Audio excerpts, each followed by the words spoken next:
It doesn't give sense. It doesn't make any sense. I never told anyone to cancel their leave, skip lunch, or work after their kids went to bed. But they did. All of it. Because of one sentence I said in a meeting, and the sentence was not even that deep.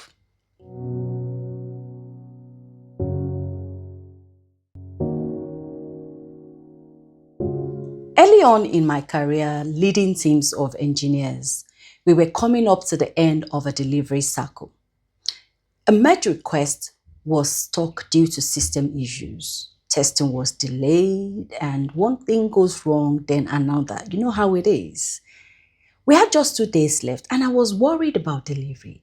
So while in a meeting, I said it would be awesome if we could demo the functionality to the client at the sprint review. Nobody said a word. I didn't even think much of it. The day finally came. They did a client's demo and it was perfect. The client was impressed. I was going through the chat on the Microsoft Teams and I saw, well done, the team rocks, fantastic team. Yay, we delivered. I should have been proud, right? Instead, I felt gutted because it was only later I found out what it actually cost the team to get there. My tech lead skipped lunch. Many of them skipped lunch. One developer rescheduled a family pickup and another worked after putting their kids to bed. My tester logged in early and moved the tickets, worked on it and moved it to done before the sun was up. I never asked for any of it.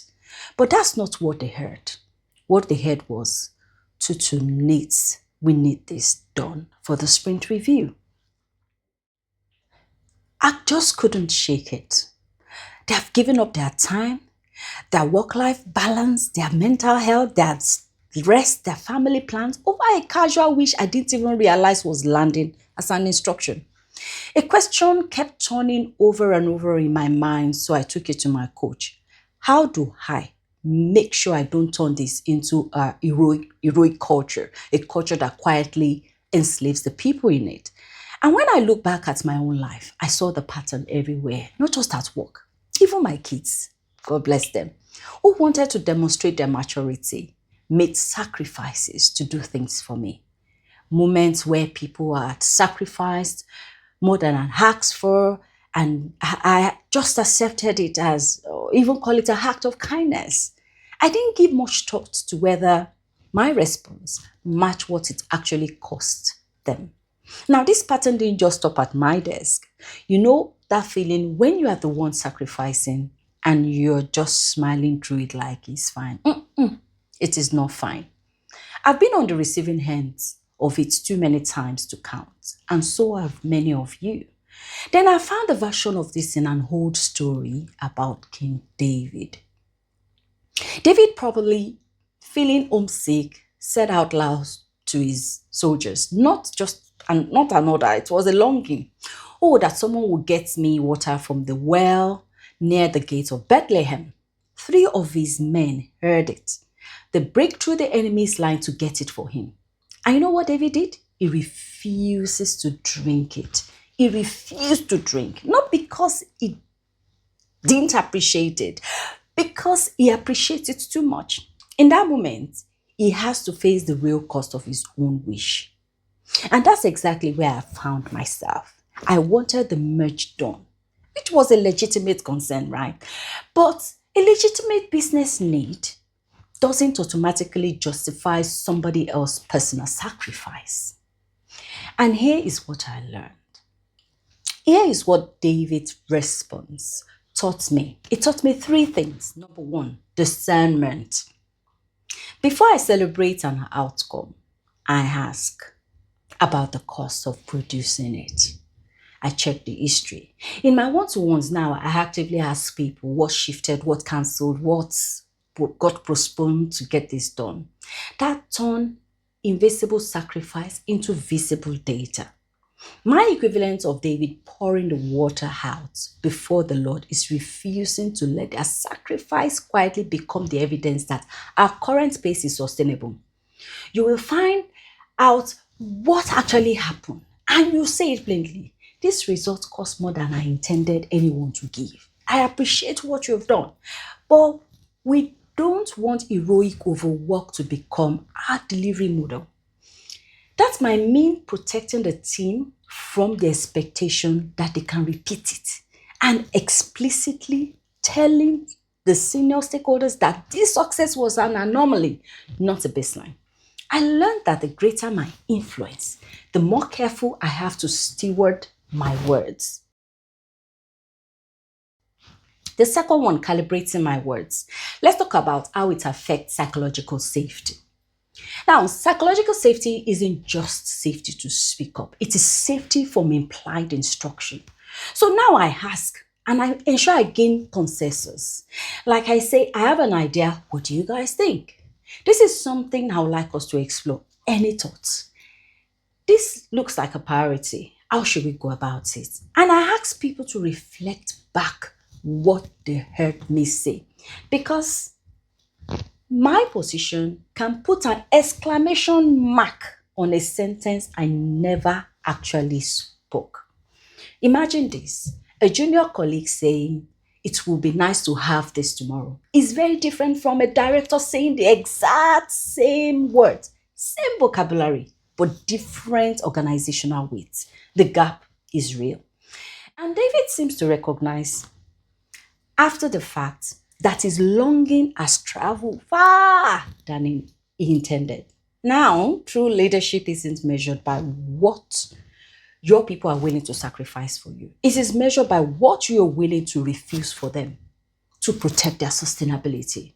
And that takes courage for you to ask honest feedback on the cost of your own words. Third one, restraint. If David had drank that water, nobody would have blamed him because they went of their own free will. The lesson is not in whether he drank the water or not. It's about commitment and exploitation.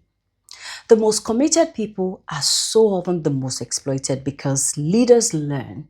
If you give it to Suzanne, she will not say no. She will get it done. Or ask John. He never says no. David's three men were capable of extraordinary things.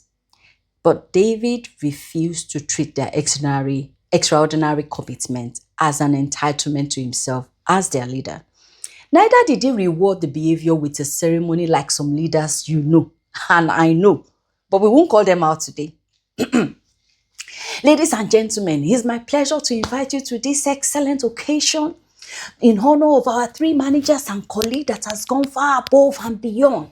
They have shown extraordinary dedication and loyalty. And as an honor to them, we want to give them this flag and award and promote them to the ranks of. And then the same people will be asked to stay late again on Monday. Abi, it doesn't give sense. It doesn't make any sense. King David did not rubber stamp the behavior. He didn't silently use it as a measure of other team members' performance. Neither did he wake up next day and demanded for grapes from Bethlehem. Because you see, if he had, the next morning, those three warriors would have been back through the enemy lines, this time for grapes, for mango, for whatever his heart desires. And the circle will keep going on and on. So restraint, the ability to hold back, is the feedback you give your own ego. I mean your ego. So delivery or getting work done shouldn't require a culture of constant sacrifice to succeed. Just because somebody's sacrifice benefits me as a leader and makes my spreadsheet, my KPI, my metrics, my balance scorecard look good in front of management doesn't give me that right to keep drawing from it. The best leaders notice when somebody's loyalty has carried them further than it should have had to, and they refuse to exploit it. And this boils down to one thing, that true leadership isn't measured by what your people are willing to sacrifice for you.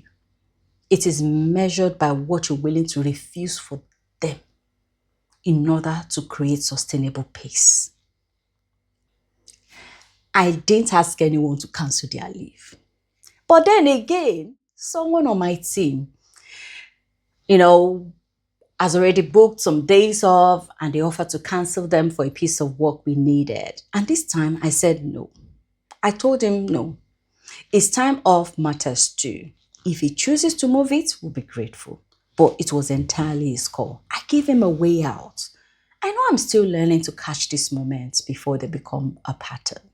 So if you're a leader, when the applaud dies down, ask yourself this question. What did this actually cost? And the other question in your one-to-one, ask, what is one thing I casually said that put pressure on you that I never meant to? Because if your casual wish is quietly causing casualties, you are not leading. You are just the boss with the loudest voice in the room. So here is my question for you, and I want you to drop it in the comments below. What is one casual wish you've made that ended up costing your team more than you expected? Be honest. I am not here to judge, and I've been there too. So let's learn together. If this resonated with you, smash that like button, subscribe, and share this with a leader who needs to hear it. If this is something for you, if you've been the one saying the casual wish or the one absorbing the cost of it, that's exactly the kind of pattern I walk through with clients in the clarity diagnosis session. Now the link is below. Let's find out where it's showing up for you. My name remains Tutu, and until I come your way again, keep growing and keep challenging yourself. I'll see you on the next one. Bye for now.